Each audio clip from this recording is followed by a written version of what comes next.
السلام علیکم ورحمۃ اللہ وبرکاتہ۔ اعوذ باللہ من الشیطان الرجیم، بسم اللہ الرحمن الرحیم۔ آیت نمبر 65۔ وَإِلَىٰ اور عاد کی طرف، اخاہم ان کے بھائی، ہود علیہ السلام کو بھیجا۔ قالا آپ نے کہا، یا قومی اے میری قوم، اعبدوا اللہ اللہ کی عبادت کرو، مالکم نہیں ہے کوئی تمہارا، من الہ معبود، غیرہ اس کے سوا، افلا تتقون کیا تم ڈرتے نہیں ہو۔ اب حضرت نوح علیہ السلام کے بعد ان کے قریب ترین جو زمانہ تھا وہ قوم ہود کا تھا۔ اللہ پاک نے ان کا تذکرہ فرمایا۔ قوم عاد عرب کی ایک قدیم قوم ہے جس کی قوت اور شان و شوکت کا چرچا ہے، اور آج بھی اگر آپ دیکھیں نا تو ان کے آثار موجود ہیں۔ یہ ان کے ایک دادا کا نام تھا جس سے ان کا یہ شجرہ بتایا جاتا ہے، وہوا عادن بن اوس بن ارم بن شالح بن ارفخشن بن سام بن نوح علیہ السلام، یعنی کہ یہ حضرت نوح علیہ السلام کے ساتھ ان کا سلسلہ نسب جا ملتا ہے، اور یہ وہ لوگ تھے جو حضرت نوح علیہ السلام کی کشتی میں سوار تھے، اور یہ ان کی اولاد میں سے تھے۔ حضرت ہود علیہ السلام اسی قوم کی ایک معزز شاخ کے بیٹے تھے۔ آپ کا نسب نامہ ہے ہود بن عبداللہ بن رباح بن الجلود بن عاد، اور ان کا جو مسکن ہے وہ احقاف کا علاقہ ہے جو کہ یمن کا حصہ ہے، اور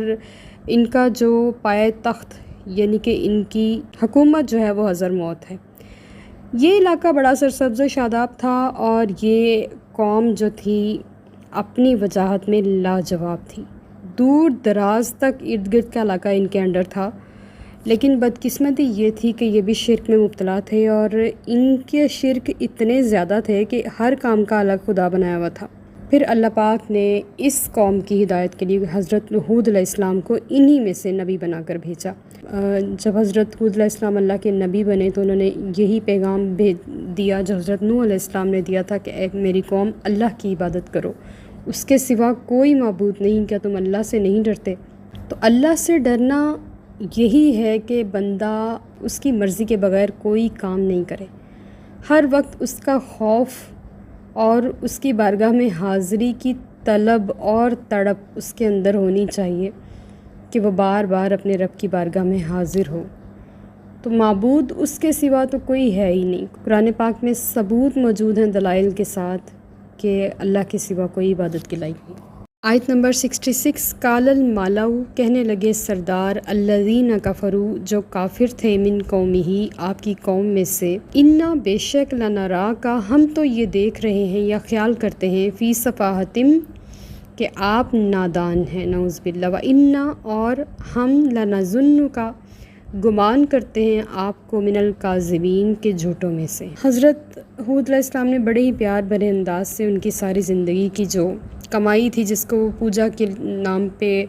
استعمال کر رہے تھے اور اللہ تعالیٰ کے علاوہ شریک ٹھہرا رہے تھے، بڑی محبت سے کہا کہ اللہ کی عبادت کرو، اس کے سوا کوئی معبود نہیں۔ لیکن جب یہ بات ان کی قوم کے سرداروں نے سنی، ہم نے پیچھے بھی حضرت نوح علیہ السلام کے ساتھ ایسا ہی معاملہ دیکھا، اور آگے بھی جو ان کے بعد اللہ کے نبی بنے ان کے ساتھ بھی یہی معاملہ تھا کہ قوم کے سرداروں نے کہا کہ آپ بے وقوف ہیں کہ ساری زندگی ہم نے جو الگ الگ خدا بنا رکھے تھے اور ہم ان کی الگ الگ پوجا کیا کرتے تھے، اور ہر کام کے لیے ہمارا ایک الگ خدا تھا، آپ ایک نیا خدا لا رہے ہیں اور ان سب کو ختم کرنے کی بات کر رہے ہیں۔ تو ہم تو یہ خیال کرتے ہیں کہ آپ کوئی نبی نہیں ہیں، آپ جھوٹے ہیں، اور یہ بھی خیال کرتے ہیں کہ آپ نادان ہیں۔ اور اتنی بڑی بات سن کے بھی حضرت ہود علیہ السلام کی ماتھے پہ بل نہیں آیا، اور جس طرح حضرت نوح علیہ السلام نے نرمی کے ساتھ بات کی، آپ نے بھی اسی نرمی کے ساتھ اپنی دعوت کی صداقت کو واضح کیا۔ اور ہمیشہ سے ہوتا ایسے ہی آیا کہ جو بھی نبی آتا تھا وہ بڑی خلوص کے ساتھ اللہ کا پیغام